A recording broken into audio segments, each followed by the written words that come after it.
Thank you.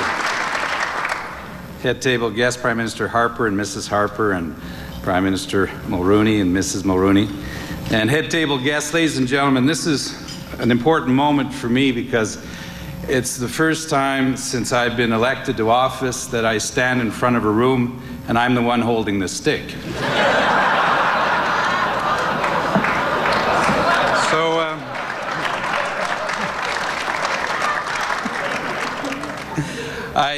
Tonight is a great opportunity to celebrate the accomplishments of what I happen to believe is the accomplishments of one of Canada's not only greenest Prime Ministers, but also one of Canada's greatest Prime Ministers.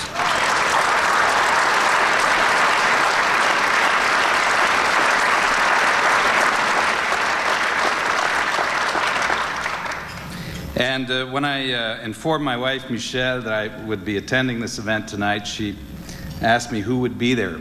And of course I said, well, there's a lot of people. Brian will be there, and Mila, and Jens, and oh yes, and Prime Minister Harper will be there. And her reaction was very interesting. She said, again?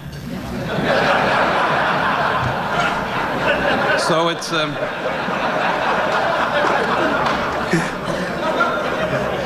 great to see you again, Prime Minister.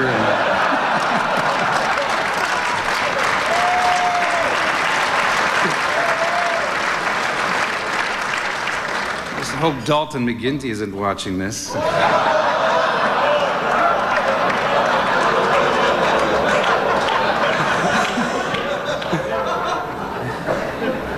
Ladies and gentlemen, at the beginning of the 80s, the central policy debate on the environment was about how much environment could we afford to protect. And by the end of the decade, it was a debate on how to achieve sustainable development, the integration of economic, social, and environmental factors in decision-making, how to make the environment a forethought and not an afterthought.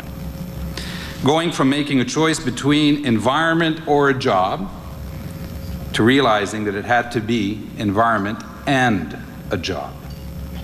Sustainable development is mainstream thinking now, but was radical 20 years ago. Some were suspicious and complained that industry got the noun and environmentalists had to make do with the adjective. Mr. Mulroney made the most important decision when he put environment on his agenda.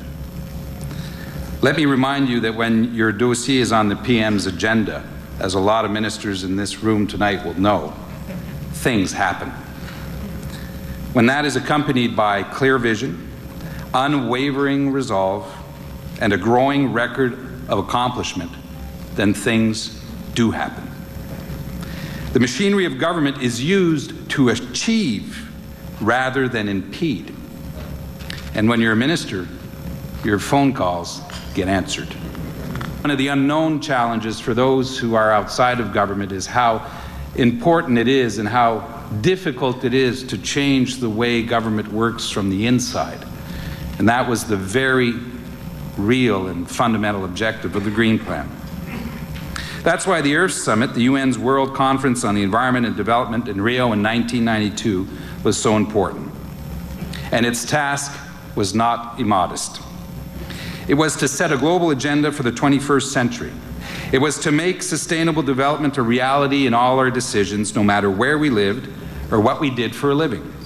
There were contributors and Canadians from all levels of government, international organizations, Aboriginal peoples, business, industry, environmental and development NGOs, the churches, organized labor, universities, and, let me remind you, even the media.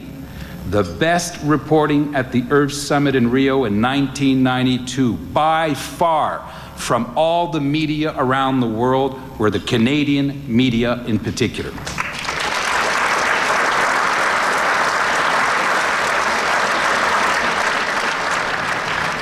It was Team Canada par excellence. The road to Rio was carpeted with maple leaves. The world got Canada and Brian Mulroney at its best. In telling and retelling the story of Rio, it's become an iconic event. Time is measured now as pre and post Rio. The Rio Way. Inclusive, transparent, and accountable is what we call the Rio Way. And it's still the best way for Canada to run its international diplomacy. Mr. Mulroney's decision to sign the Biodiversity and Climate Change Convention, announced on the eve of the conference, was pivotal to the success of the conference itself, but pivotal to actually allowing both of these conventions to come to be. This was a made-in-Canada decision that was different from the decision of our American neighbor in the South. It turned the tide for support of the conventions, and the large majority of countries in Rio followed Brian Mulroney. I was a witness to that decision. I had the privilege of calling the Prime Minister in Ottawa. We had consulted with Arthur Campo and representatives of the G7 at a dinner in the evening, and I remember calling the Prime Minister to recommend to him that we make this announcement. And I'll forever remember that conversation, because the Prime Minister accepted, yes, that advice, and he was well briefed on it, and said this is the right thing for Canada, and we should announce that we will sign. But I also remember another piece of advice. He said to me, inform your colleagues, inform Bill Riley of the United States. I don't want them to be surprised by our decision. This is ours. And I want them to know that we're making a Canadian decision here. There were other seminal and extraordinary events. One of them I remember very well was this 2-week conference with 1 day off, with a giant march on the beaches of Rio de Janeiro. And a Canadian company, it was Canadian Tire, I believe, had decided and proposed that Canadians come out and sign this massive Canadian flag. And there were thousands of people on the beaches of Rio and stars from everywhere. And there were 2 ambassadors to this Earth Summit, John Denver, the singer, and the other ambassador, who was the Australian singer, Olivia Newton-John. My wife Michelle and I walked down the beach with Canadians, full of pride. And the French CBC came up to do an interview, and we said a few words. Michelle's hair was a lot longer at the time, and a crowd gathered around us. We continued to walk, and a young man walked up to Michelle and asked for her autograph. I said, sign my name. We continued walking, and the crowd got bigger and bigger. We stopped for a second interview with the English CBC. And at that point, we had other press coming in from South America asking questions in Spanish. And the crowd got bigger until one man started yelling, Olivia, Olivia! They lost control of the crowd. Michelle and I were separated. The RCMP rushed us across the street. We ran across the street to the hotel with 2,000 people running after us. Of course, they had confused me with Arnold Schwarzenegger. Even though our hair is not the same.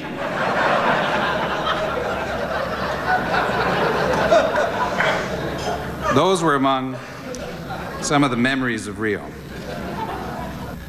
You have many accomplishments. Apartheid, and I remember your mission well in regards to the issue of discrimination, of fighting so that this country could remain united. And because you were Irish, we often felt that you led with your heart when a decision was made. And your caucus, in the best and the worst of moments, stuck by you and were always inspired by you. That in itself has to be one of the best testimonies that you have ever received. But I want to say tonight that because of Brian Mulroney, the world got the best of Canada. And the world deserves the best of Canada once again. Thank you.